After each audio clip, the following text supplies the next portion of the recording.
wewe una nafasi that is so important. ambayo ni muhimu sana. So you need to align yourself Unapaswa kujiweka katika nafasi yako according to your position, kulingana na nafasi yako, in the position katika nafasi where ambapo everyone must benefit from you. Amen. Kila mtu atanufaika na wewe. Bwana zaidi sana. Amen. Unajua hiyo kweli? Amen. So that is the position of a youth. Hiyo ndio nafasi ya kijana. And we want to inform you that you are so important. Ningependa kuwajulisha kwamba ninyi ni muhimu sana. You are the most what do I say, important resources. Nyinyi ni mali muhimu sana. Rasilimali nzuri sana ya muhimu kwa kanisa la Mungu. Na Mungu abariki sana kwa jamii zetu. Sipeni. Na pia kwa community. You play a very important role. Na nafasi kubwa ya kucheza. That's why you need to be very, very careful. Unapaswa kuwa makini sana na uangalifu. And you know how you are walking. Na mjue jinsi mnatembea. Know your friends. Know where you are supposed to be. Know what you are supposed to do. Everywhere you be. Because your resources are important. Now, an alliance is a relationship based on similarity of interest, nature, or qualities. Bwana bariki sana. So, it's a union where you can join or you can unite yourself with somebody, with a community, with a nation. So you get into a union. A union with people, union with community, a union with friends. Now in that union, there are goals to achieve. There are missions. And there are visions to be accomplished. And now when you come together, like for example, let's talk about family. A family has visions. As a family, as children, the family has a certain vision. It has a certain goal. And for that goal to be achieved, at times parents may push that vision, but at times they will leave it in the hands of their children, so that you become an important tool, an asset that can push that vision and accomplish it. So as a family, you are in a union. And then you push, the parents can put it in your hands, so that you can now move on as an important resource to accomplish the vision. Now, that is that. As a church, the church has vision.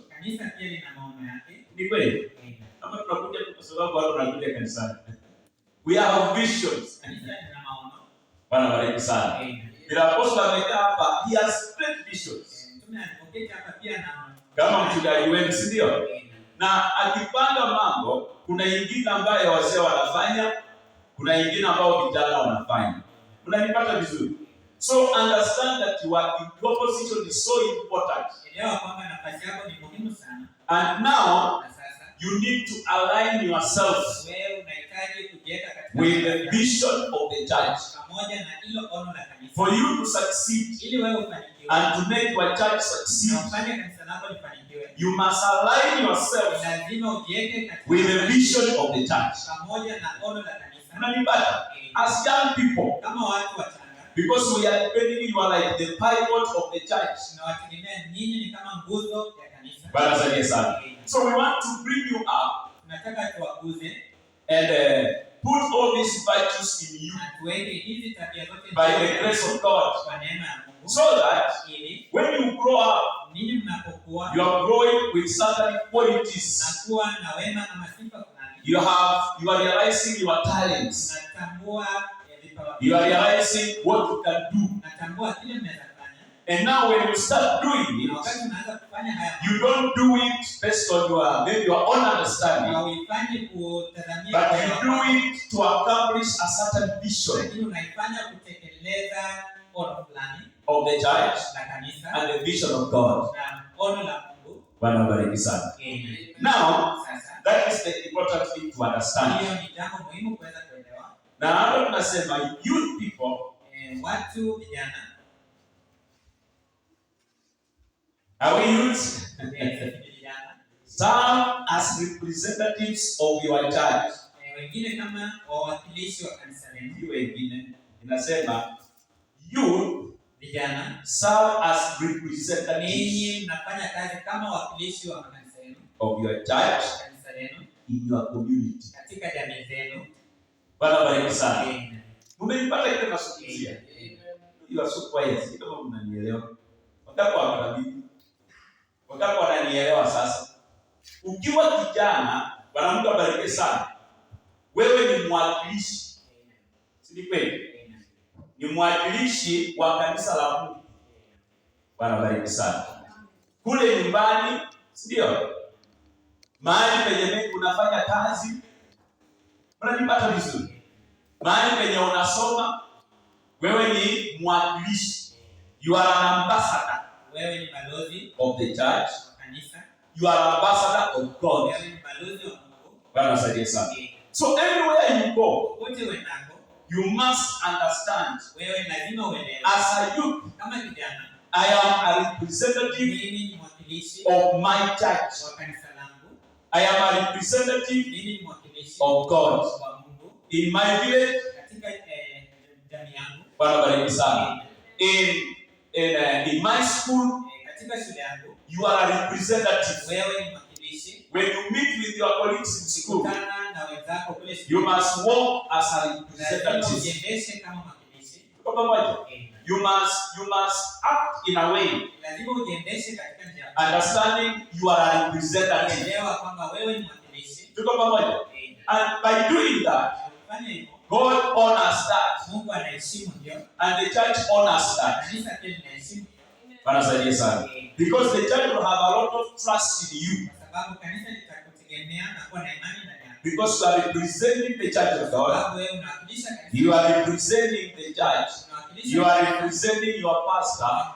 And on behalf of the whole church fraternity, na kwa niaba ya kanisa lote, you are a representative. You are an ambassador outside there. You carry the image of the church. Sura ya kanisa. So as you walk out there, unanipata vizuri. You walk as a representative. Wewe unatembea kama mwakilishi. And now you also rejoice in your youth. You rejoice as a youth. Unafurahia kama kijana. And also you rejoice because you have realized your position. Unanipata vizuri. You have realized what you are capable of doing. Wewe umetambua kile una uwezo wa kufanya. You have realized what your father wants. Umetambua kile babako anataka. You know the will of God. Unajua mapenzi ya Mungu. You know what the church wants. Unajua kile kanisa linataka. So you become a good representative. Kuwa mwakilishi mzuri. Kule nje, in school. Mungu abariki sana. When you go in town, you become a representative. Unanipata vizuri? Bwana asaidie sana. So, in that representation, you have a unique perspective. Wewe una mtazamo wa kipekee and talent na pia kipawa cha kipekee to offer. Cha kuweza kupeana. How many know that they have talent? Ni wangapi wanajua na vipawa? Ni wangapi? Okay. We may not have the same talents. Hizo vipawa hazifanana. Mungu abariki sana. But we differ because God has made us differently. Utapata wewe dada na kipawa fulani, ana talanta fulani, Mungu abariki sana. So, we have unique perspectives and unique talents to offer. And now, oftenly you are equipped with passion and optimism. that the church needs you. Kwamba kanisa linakuhitaji. Si kweli? You can't just walk alone. Sasa mimi nitajishia bila kujitembelea tu. Bwana Mungu abariki sana. The church needs you. Kanisa linakuhitaji. And you also have to own your church. Pia lazima uweze kumiliki kanisa lako. You have to identify yourself with your church. Because that's the church you are representing. And that church is a church of God. So as you represent your church, you are representing God. So you need to know, as you walk around as a youth in the community, God is depending on you. The church is depending on you. And there are things you need to do which identifies you with your God and identifies you with your church.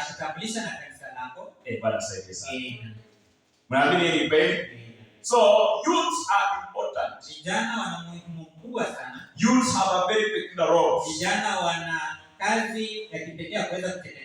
And once you realize that you have a role, you are a representative, you are an ambassador, you have a talent. That talent is not yours. Let me use this example. Like, for example, when we talk of, let me use this common example here, TikTok.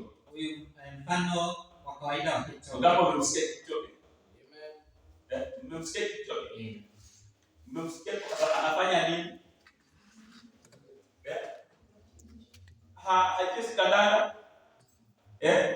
Mimi nafikiria yeye ni mchezaji kandanda. Nataka yeye yuko pamoja.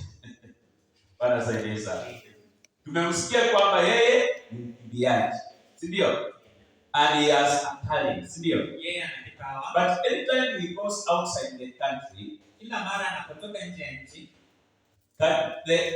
Kenya as a country, sisi kama taifa, wanasema we are proud of our son. Wanajivunia kijana wao. Si kweli? Wanasema Kipchoge is running on behalf of Kenya. Okay. And the victory is always inarudisha nyumbani. Si kweli? Wanasema Kenya has won. Si kweli? Kenya imeshinda. We have won. Everybody anasimama kishangilia anasema tumeshinda kama nchi, ndio? But remember yeye alikuwa anakimbia, ndio? Hata wewe uko unakimbia, si kweli? Lakini ukiwatch kwa siku unaona anajikaza.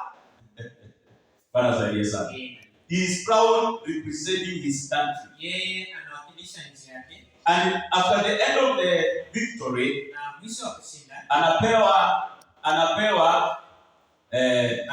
nini? Anapewa the country flag. Anapewa bendera ya nchi yake. Anapewa bendera ya nchi. Bwana Mungu abariki sana. Ili kutambulisha huo ushindi. Bwana saidia sana. Now, we as Christians, sisi kama Wakristo, we as youths, sisi kama vijana, we are God's representative on earth here. Wawakilishi wa Mungu hapa duniani. Bwana saidia sana. You are representing God as a youth. You are representing your church. And by representing your church, you are representing God in the community, in school. So those talents, God has given us unique talents. And now, the Bible says, now, let me finish here. Therefore, rejoice in thy youth, and let thine heart cheer thee in the days of thy youth. Hebu moyo wako ukufurahishe katika siku za ujana wako. Si kweli? Moyo wako ukutie nguvu wakati unaishi kama kijana. Na haswa wakati unatenda mapenzi ya Mungu. Unanipata? Na haswa ukifanya kazi ya Bwana, ukifanya kazi ya kanisa. Bwana, kuna nini? Unafurahisha kwa sababu moyo wako, your heart, is carrying you to the will of God. Moyo wako unakuelekeza katika mapenzi ya Mungu. as you serve God, through the talents that you have, your heart should rejoice. You should cheer up as a youth. You should be ready. You should be on your toes. Serving God with the talent you have. If it is singing, serve God with that. So that when you are doing that, at the end of the day, when you go to sleep, you say, I have served the Lord in my own uniqueness. So your position is so important, and you are so much needed. Therefore, since you are needed with your talent, with your life, the Bible is telling us, conform not. Usifananishwe na ulimwengu. Don't allow yourself to the world. Don't do things like the world do. You do according to the word of God. You do according to the way your church leads you. You go there, you are a representative. You are representing God. So you don't conform and join yourself to the groups that will take you away from the vision of God, that will take you away from the principles of your church. You stand firm. You keep that vision of the church. And when you are keeping the vision of the church, you are keeping the vision of the Lord. Because the church, it has the vision of the Lord. And then the Bible says, therefore, but know thou that for all these things God will bring you into judgment. Haya mambo yote ambayo unafanya, unahusika nayo kama mwanayuthi. Bwana Mungu abariki sana. At the end of the day, Mungu pia atakuleta pia katika hukumu. Kukuuliza vile maisha yalikupa kama kijana. Unanipata? Talanta ambayo Mungu aliweka katika maisha yako, katika mkononi mwako, ambayo mchungaji ametambua. Wewe unaweza imba, unaweza kuwa mhubiri mzuri kesho, si kweli? Unaweza kuwa mwombezi mzuri, si ndio? Mtu ambaye kanisa linategemea kwa maombi. Unanipata? Sasa Mungu akiona hiyo talanta na kanisa naye ione hiyo talanta ndani yako, it nurtures that talents. Kanisa inalea hiyo vipawa. And we pray for you. Na tunakuombea. We encourage you. Na kutia moyo. We cheer you up. Na kuhimiza. As parents also we are proud. Kama wazazi pia tunajivunia. When we see young people, tunapoona vijana with talents. Wakiwa na talent. When we see young preachers, tunaona vijana wahubiri wa. Nani anataka kuhubiri? Miongoni mwetu, nani anataka kuhubiri? Come on. Sasa tunakosa wahubiri kesho. Who wants to be a preacher tomorrow? Nani anataka kuwa mwombezi? Then we have a problem. Nani anataka kuwa mwimbaji? God bless you so much. Bwana bariki sana. Now, that talent that you are realizing in you, hicho kipawa ambacho unatambua ndani yako. Na hivi vijana mnataka kuwa nini kesho? Hivi mnataka kuwa nini vijana? Mtaka kusikia. Hivi mnataka kuwa nini vijana? What do you want to do? Mungu akikujalia unataka kuwa nini kesho? Come on. Young guys. Unataka kuwa nini kesho katika maisha yetu? Unatamani kuwa nini katika kanisa lako, katika maisha yako, katika kumtumikia Bwana? Unatamani kuwa mtu wa aina gani? Hautaki kuwa mtu ambaye unaomba mwombezi. Sema mimi nitakuwa mwombezi. Nitakuwa kama Ana, si ndio? Ana alikuwa prophetess. Hamtaki kuwa prophetess. Kutoa unabii. But anyway, tawasaidia. So we are still growing. Bwana saidia sana. So all talents are within us. And God has blessed us with all those unique talents. Bwana saidia sana. As you grow up, as you also submit to church, and you submit to God, with the time, God gives you such talents. You realize such talents. That you can do something. You can be a prayer warrior. You can be a singer. You can be a preacher. So all those talents are nurtured in you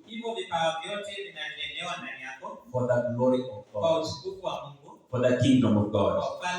So as you grow up, realizing you have a call, realizing you understand as a youth, so you rejoice, you are glad to know your talent, to know your position at home, in the community, and in the church.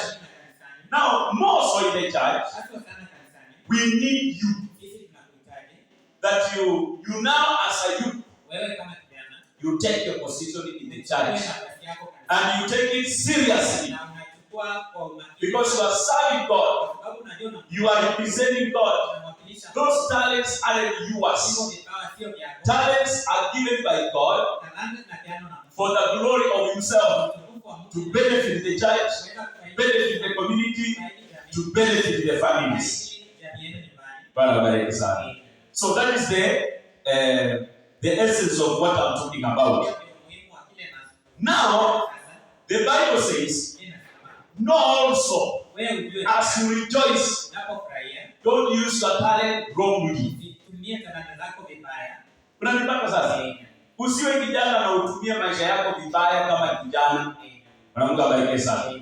Usitumie maisha yako kule nje vibaya kama vile ulimwengu unafanya. Unanipata? Usijiendeshe katika mambo ambayo kanisa haijakufunza. Usiende katika mienendo ambazo hujaambiwa uende. Tuko pamoja? Kama kijana, kama msichana, usijifunganishe na vikundi ambavyo unanipata? Vitakuondoa katika msingi ya kumtumikia Mungu. Tuko pamoja sasa? Usiingie kwa hiyo maeneo ambayo utanaswa. Alafu tumekuombea, tumekushughulikia, Mungu abariki sana. Alafu ukiwa na hiyo talanta unaenda kuitumia huko vibaya. Na unaingizwa katika mambo ya ulimwengu na marafiki ambayo Mungu hajakwambia, ambayo mchungaji hajakwambia, ambayo kanisa lako halijakufunza. Umenipata sasa? So don't entangle in alliances that will break you away from God. Because the Bible says, as you rejoice in the youth, as you do all those things joyfully, also remember, God will also bring you judgment. Kama mwamini Mungu atauliza wewe unatumia namna gani? Bwana bariki sana. So ukifurahia kule nje, uelewe pia ni maisha ambayo Mungu amekupa. Ni nafasi Mungu amekutunukia. Bwana bariki sana. Hiyo maisha unayo ni ya Mungu. Ni Mungu ndiye amekupa na anakusudi nayo. Sasa wakati unatembea, utembee kwa unyenyekevu. Utembee ukijua, Bwana bariki sana, kwamba haya maisha nimepewa iko na kazi na ni ya mwenyewe. Si ndio? Ni maisha ambayo mwimbaji alisaidia akasema it's a borrowed life. I don't know mama. Is that song sio? It's a borrowed life. Ni maisha ambayo umepewa kwa muda mfupi. Na katika huyo muda mfupi Mungu anataka kila siku unapoamka unatimiza kusudi lake. Unafanya kazi ambayo inamfurahisha Mungu. Unakuwa kijana ambayo Mungu anaweza kutegemea. Lakini ukijifunganisha na mambo ambayo ya ulimwengu huu, Bwana saidia sana, ambayo sasa itakuondoa ukose furaha ya wokovu. ukose tumaini, ukose kuanza kuja kanisani. Si ndio? Uanze kuchukia wazazi, uchukie majirani, uchukie walimu, uchukie watu ambao wako karibu na wewe. Wanasaidie sana. Unaona sasa unaanza kupoteza mwelekeo. Tuko pamoja? So there are some alliances that you ought not to get into as a youth, because you know you have a responsibility. God has entrusted you. And here also, God has given you a church. God has given you a pastor. God has given you elders. You are in their hands. So also, you are representing them. You are representing the church. So you don't do things outside there to harm the church. Unanipata vizuri? Usifanye mambo kule ile kama kijana ya kuweza kuumiza kanisa lako na pia iumize, uharibu uhusiano wako na Mungu wako. Pia uharibu matumaini yako. Bwana bariki sana. Unampenda Bwana? Are you happy for the Lord? So, understand your position. Elewa nafasi yako. It is important. Muhimu sana. God needs you. Mungu anakuhitaji. As a good representative. Kama mwakilishi mzuri. As a good ambassador. Kama balozi mzuri. As a good steward. Kama mwakilishi mzuri. People who can keep the word of God. Watu ambao wanaweza unajua tunafanya mambo mengi. Vijana maandiko yanasema you have enough strength. Ndio. Ninyi mna nguvu za kutosha. Ninyi mnaweza fanya mambo mengi ambayo wazee hawawezi fanya. Si ni kweli? So Biblia inasema you are a resource to the church. Vijana ni a very good resource to the kingdom of God. Ninyi mwepesi kukimbia, kushuhudia, kuimba, kuomba. Natarajia mkose kesha. Si kama wazazi wameelemewa, mtoto amekuwa mgonjwa, Mungu abariki sana. Nyinyi mna nafasi. Haujafunganishwa sana katika mambo ambayo itakuzuia kumtumikia Mungu. Si kweli? Una wepesi ya kukimbia kanisani kwenda ushirika. Halafu unashangaa yule anakuja saa 5 kanisani. Wewe unataka kufanya kazi nzuri. Youth, ukikuja saa 5 kanisani, utakuwa umefanya jambo nzuri. Muzaleni siku ni kitu basi. Bwana bariki sana.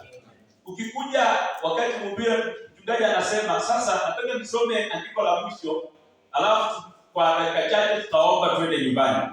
Alafu wewe ndio unafika sasa. Utakuwa umefanya justice kwa kanisa. You will be doing injustice to your soul. Wewe hautendei vyema nafsi yako. You will be doing injustice to your family. Haufanyi vyema kwa jamii yako. You will be doing injustice to the church. Haufanyi vyema kwa kanisa. You are doing injustice to God. Haufanyi vyema kwa Mungu. Bwana saidie sana. So you are supposed to be up to your roles. Unapaswa kusimama katika nafasi yako. And do your best. Na ufanye ndio with all your heart. Kwa moyo wako wote. Serve God with all your heart. Na moyo wako wote. Now, don't entangle on alliances. Unganishe na miungano. Bwana saidie sana. Na hii vijana tunawaambia msifike shuleni kujiunganisha katika vikundi ambaye yanawaharibu. Alafu unakuja nyumbani ulikuwa kijana mzuri, Mungu abariki sana. Sasa hii unaanza kuangalia chini na kuangalia juu. Ni kweli? Alafu unapata unaingia kwa vikundi ambayo inakupeleka kunywa pombe. Ni kweli? Kule shuleni ama kule nyumbani. Unaona kuna vijana vijiji hawana kazi. Unasura tunatembea. Mungu abariki sana. Alafu unasema hao ni marafiki wazuri. Alafu nakupata wewe pia umejiunga na hiyo kikundi. Si ni kweli? Alafu wanaenda kunywa pombe, wanaenda kuiba, wanaenda kufanya mambo ambayo si mazuri, si ndio? Utafurahia kwamba wewe ni youth katika hiyo mambo. Hiyo sio njia nzuri. Bwana bariki sana. So ndakana uondoke katika hizo miungano ambazo zinakuondoa katika mapenzi ya Mungu. Bwana Mungu abariki sana. Usitembee Ndio mnajua mambo mengi sana. Hao vijana wana mambo mengi sana. Hata mkinyamaza hivi mnanielewa, si ndio? Kuna mambo ambayo mnaelewa yanazungumzia. Sasa usijifunganishe na hayo mambo. Kwa sababu kanisa inakutegemea, Mungu anakutegemea. Si kweli? Wazazi wamekutegemea. You can imagine let me give this example. Na mimi nitawasaidia. I was just sharing with brother Kirui. You know, in the world today, there is a young man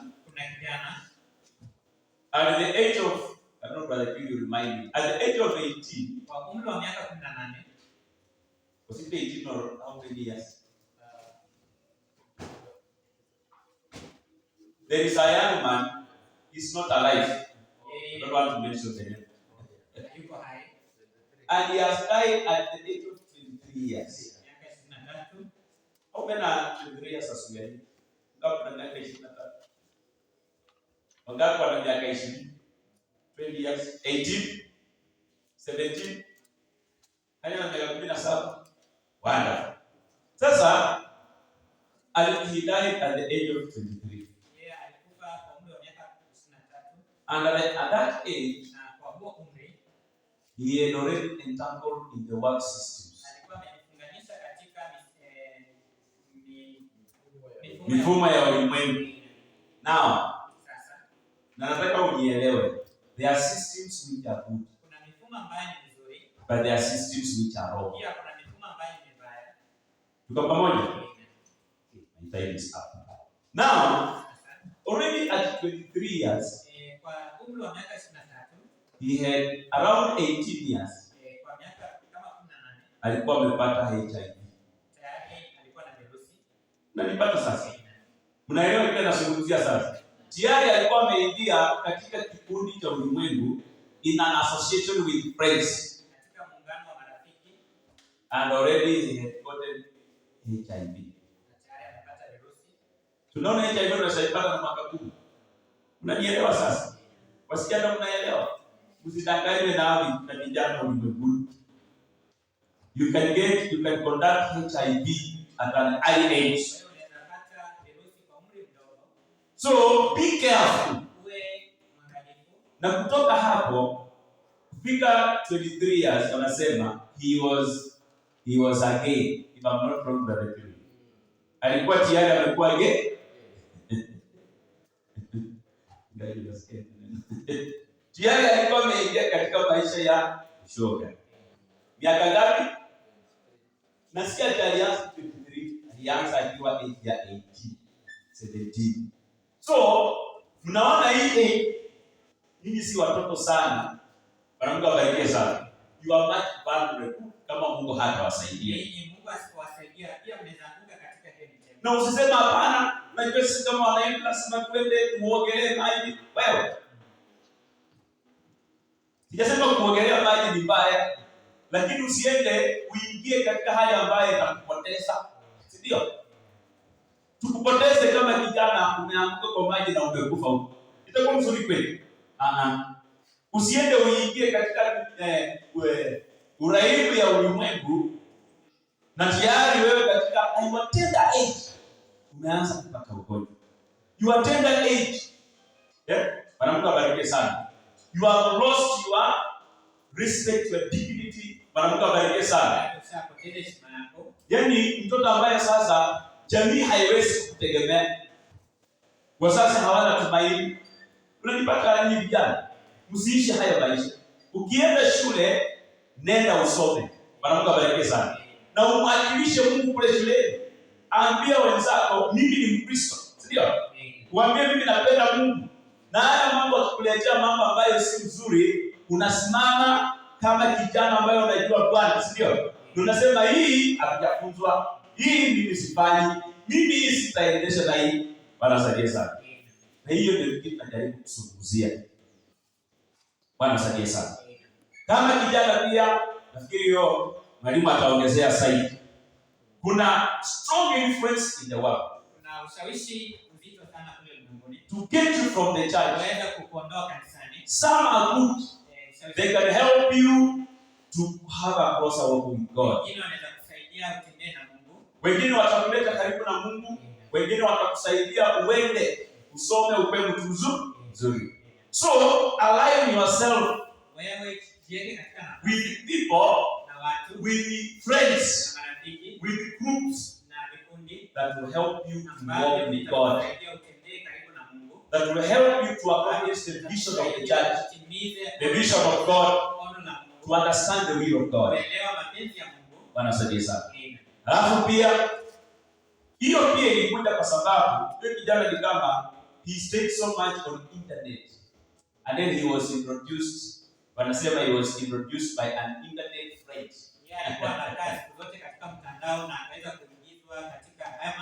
So unaona yule amekaa kwa simu usiku mzima. Hiyo itakuwa mzuri. Iko sawa.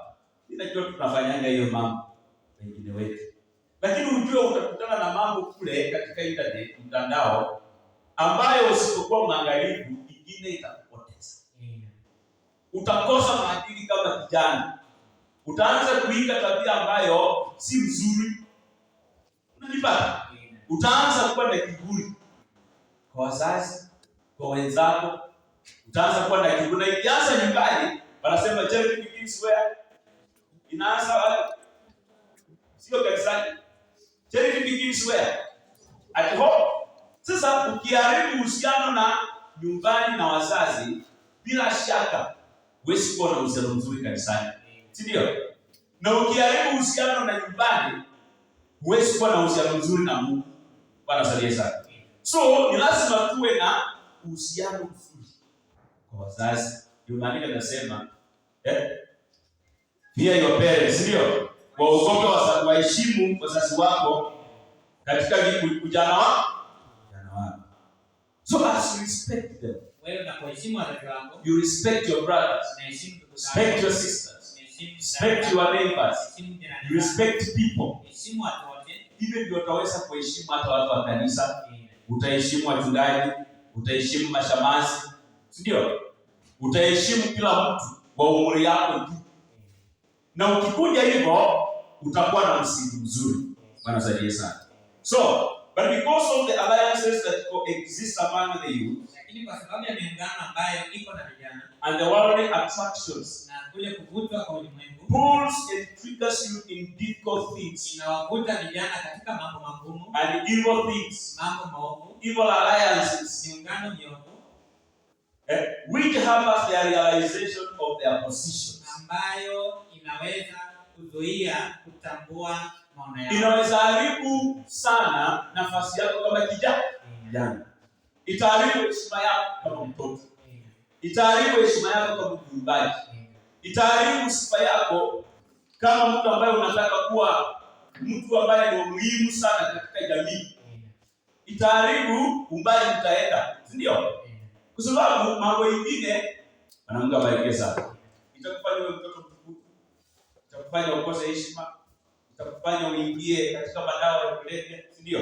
Now, quickly, there are some alliances which triggers into drug addictions. Kuna miungano itakuingiza katika kulevya na madawa ya kulevya. Bwana asifiwe sana. Sasa kuna kitu kinaitwa green card. Green card resources, ndio? Yeye inaitwa miraa. Sasa kuna miungano mingine ama mifumo mingine ama urafiki ambayo watakuingiza kisiri kwa kunywa pombe, watakuingiza kisiri kwa kufuta bangi, watakuingiza kisiri kwa kulewa, kwenda kufanya uzinzi, ndio? Utaanza kwenda night club, ndio? Na hiyo vitendo kianza kufanya, unafika mahali you are addicted, ndio? Na kuondokea hiyo inakuwa ngumu. Bwana asifiwe. So kama kijana, understand I am a youth. I am a Christian. I go to church. I serve my church. I serve my family. I serve God. And those alliances don't entangle with them. Don't be a drug addict. Because it will take away you from God. It will destroy your life. Destroy your youth.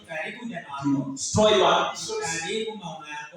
Hata kusoma hautaenda mbali. Sababu mradi mtu anaanza kuingia hiyo, inaharibu maisha yake. Bwana asifiwe sana. Internet and pornography, another alliance. You are allying yourself to internet and pornography. Unajiingiza katika mtandao na mambo ya ngono. Bwana Mungu abariki sana.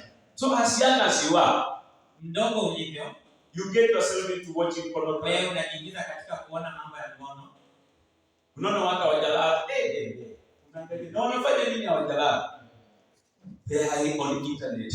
Wao katika mtandao. Those things are evil. Hayo mambo ni maovu. And we don't expect a youth Christian, hatutarajii kijana Mkristo, an educated youth, kijana ambaye anajitolea, and the people we are raising up, na watu ambao tunalea, as people whom we can depend on, kama vijana ambao tunaweza tegemea, the leaders of tomorrow, viongozi wa kesho, people whom we can trust as Christians. Watu ambao tunaweza tegemea kama Wakristo. You don't align yourself in those things. Usiunganishe na haya mambo. Bwana saidie sana.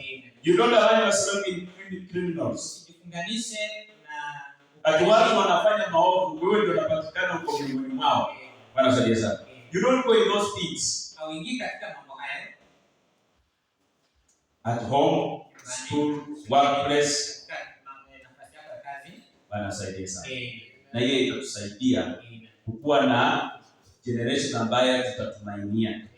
Na pia kama kanisa pia tutakuwa na furaha. We are raising young people which are strong to serve the Lord. Which will take the gospel to the world. They will burn the whole world with the gospel. They will represent God. They will walk as stewards of the kingdom. Bwana saidie sana. So hiyo ndio najaribu kuambia kama vijana tuondokee katika mambo ambayo yatatufunganisha katika mambo ya ulimwengu ambayo Mungu hapatikani ndani, ambayo kanisa haijakuongoza kwenda huko. Bwana saidie sana. Ambayo mchungaji hajakufunza kwenda kufanya. So keep away from those alliances. People who can destroy your reputation. Things which can destroy your life. Friends which can take you away from your goals. Serving God. So tunaanza kupata watu wakirudi nyumbani hawapendi Mungu, hawapendi kuja kanisani. Waliokuwa wanaimba hawapendi kuimba. Waliokuwa wanajaribu kucheza vyombo hawataki tena. Unaona hiyo tunaanza kupoteza. Bwana Mungu abariki sana. So let us come to good alliances. As youths, kama vijana, to give our position, kuweza kuweka nafasi yetu, to serve God, kuweza kumtumikia Mungu. Let us be passionate about the word. Watu ambao wanajuhudi kuhusu neno. Let us be committed. Watu ambao wamejitoa to serve God. Wamejitolea kumtumikia. Whether in instruments, kama ni vyombo, in singing, kama ni kuimba, cleaning the church, kama ni kusafisha kanisa, preparing the office of the pastor, afisi ya mchungaji, keeping your family in close to serve God, reminding your brothers we are Christians. Let us go to church. Let us serve God, being passionate of the things of God, and things which can help you, talents which can nurture you to go far in life, because God is pleased to bless us in this life and also the spiritual life. So the life you have, you should benefit in the natural and also in the spiritual. You should use it to bless people, to bless the church, to serve, to bring honor and glory to the kingdom of God. May the Lord bless you so much. Na hiyo ndio nilifikiria weka tu msingi kutuleta pamoja. Bwana Mungu abariki sana. Ndio tuweze kuingia katika unanipata you are an important resource to your family. Don't fail your family. Ni kweli, usiende shule ufail wazazi wako. Don't go to school and fail your sisters. Don't go to the cities. Usiende kule mjini. Alafu kupata wewe ndio sasa unatumbuisha watu town. Kwa mambo ambayo haifai. Tunapata umefunga kitambaa hapa, ingine umefunga kwa kiuno. You are dancing to You don't do that. Ifanye hivyo kijana. Go to town to represent God. Endeni kule mjini mwakilishe Mungu. Go to school to represent God. Endeni kule shuleni mwakilishe Mungu. Be an ambassador of God. Ambassador of your church. Ambassador of the life we're living. Mabalozi wa maisha unaishi. Si ni kweli? Tukisikia ulituwakilisha huko vizuri, hata nyumbani tunafurahia, sio? Imagine that sasa wewe leo hii umefanya vizuri na umekuwa namba 1 Kenya mzima. Unaona wewe unapeperusha watoto wao wanapanda pamoja kwa magazeti. Hivi ndio tunataka you people, hiyo ndio barabara tunatamani. Bwana saidie sana. Na tukifanya hivyo, tunashukuru Mungu ambaye amewapa neema, amewalinda, tunawaombea. Bwana saidie sana. Be good citizens. Uwe wananchi wazuri Of your family, kwa jamii yenu, of your church, kwa kanisa lenu, of God. na pia kwa Mungu. Believe the word. Stay with the word. Kae na neno, Walk with the word. tembee na Na neno. tukifanya hivyo, tutakuwa wanayuthi wazuri sana. Tutakuwa na jamii ya youth ambayo tutategemea kesho. Tutakuwa na youth ambayo itakuwa na nguvu. Hata tutakisema tunataka mtu fulani, haraka tunasema tuko na mmoja hapa anaweza fanya hiyo kazi vizuri. Tunataka mwakilishi mahali fulani, tunakutuma haraka kwa sababu tunajua una tabia njema. Uwe mtu mwenye tabia nzuri. Uwe mtu mwenye sifa nzuri. Uwe mtu ambaye utampenda Mungu maishani mwako wote. Bwana usaidie sana. Na tukifanya hivyo, mimi naamini tutabarikiwa. Si kweli? Wangapi unapenda kwa wingi wazuri ambao wanaweza tegemewa nyumbani, tegemewa kanisani, tegemewa mbinguni. Bwana usaidie sana. Blessed be the name. Hivyo ndio tunatamani kuwasaidia katika hii barabara. Hivyo ndio sababu naona mchungaji ametoka. Ndio angekuwa anafanya kazi yake, sio? Angekuwa anasaidia mama nyumbani, sio? Angekuwa anaangalia ng'ombe. Lakini angalia amesacrifice kuja kukaa hapa tu kuwaleta. Matumaini yake ni kwamba nyinyi mwe bora. Sio? Na mwe wawakilishi wazuri katika kanisa, katika jamii, katika kule ulimwenguni, katika ufalme wa mbinguni. Bwana wabariki sana. Na mimi tutapenda kufanya hivyo. Lesson na tuwasomee kitu moja. So yote ambayo unafanya, ukumbuke kwamba siku moja Mungu atakuuliza. Ulitumiaje ujana wako? Ulijiendeshaje? Ulishughulika na mambo gani? So, na kitu kimoja alafu tuombe. Bwana wabariki sana. Na pia anasema hapa, when Israel entered into unlawful alliances with the world. Israeli walipojiingiza katika miungano isiyo halali na ulimwengu. So hizo miungano ambazo sio nzuri. Hizo ndio zinapoteza watu. Zinaharibu jamii. Zinaharibu kanisa. Zinaharibu Wakristo. And when Israel entered into unlawful alliances with the world, and formed fellowships by marriage, the day finally came when the world took over and Babylon carried away the people of God into captivity.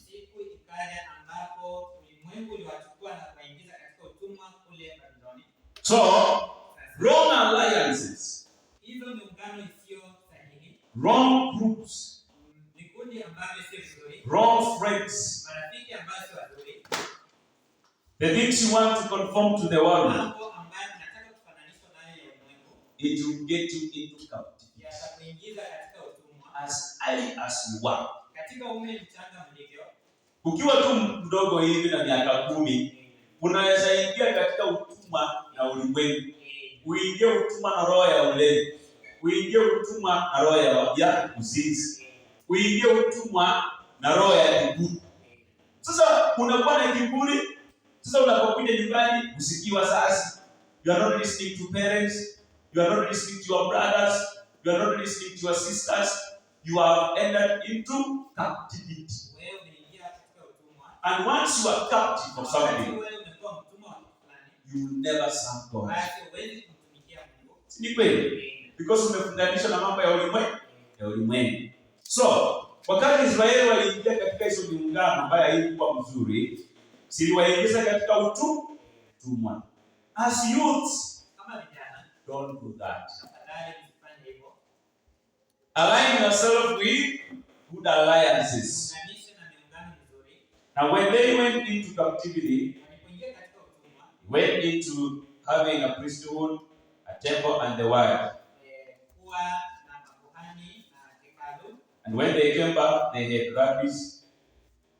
Okay, Bwana salie sana. Kwa ufupi, nini kama vijana tunataka kusema tunawategemea. Bwana salie sana. Tunawategemea mahali popote utakuwa chini ya hii dunia. Kanisa inakutegemea. Na sana Mungu anakutegemea wewe. Lakini ukiendesha maisha yako vibaya, useme hata mimi bado ni gari mdogo. Wewe si mdogo, si ndio? Miaka 17 tuko wadogo kweli. Unaweza elewa kumtumikia Mungu. Mimi niliokoka nikiwa na miaka karibu 13. Because I was in class 7. Bwana salie sana. Na tangu wakati yote nimekuja na Mungu mpaka mahali niko. So you can also make it. Bwana salie sana. Na unaweza kumtumikia Mungu vizuri popote ambapo ulipo. Na Bwana akaweze kukubariki. Bwana ubariki sana. So get away from those alliances. Get away from friends that can sway you from God. Get away from things that can destroy your life. Get away from things that can put you in the world. And you lose your direction. You lose your passion to serve God. You lose love for God. You lose love for the church. You lose love for the things we can do. So serve God passionately as a youth. Do your best to please God.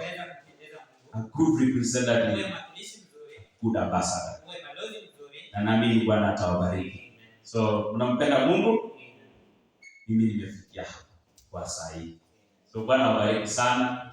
Na nashukuru Mungu Baba tusaidia. So tutaimba wimbo moja tuombe.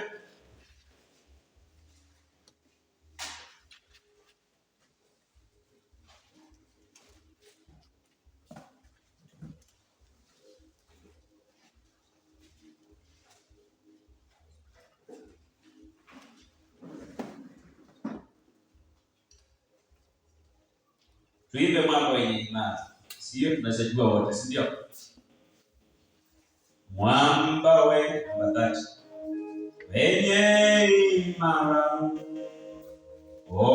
kwako ni itajificha majira hayo na damu yaliyo otoka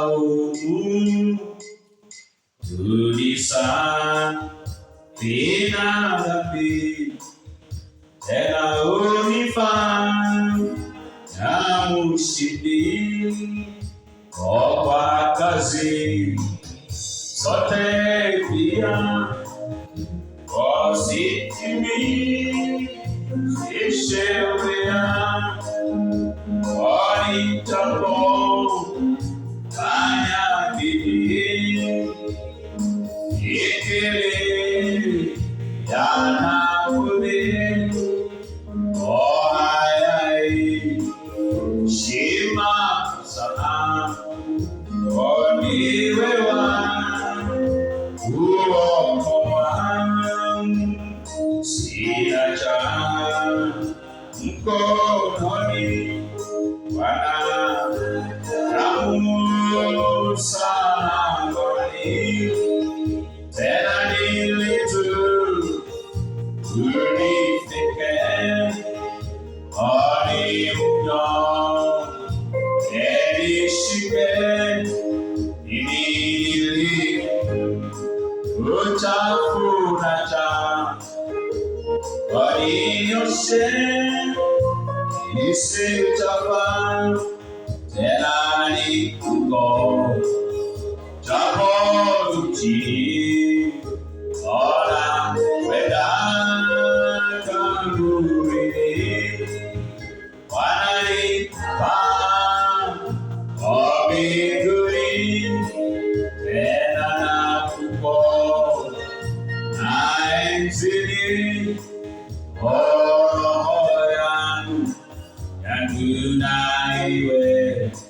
Tena mbali wako wewe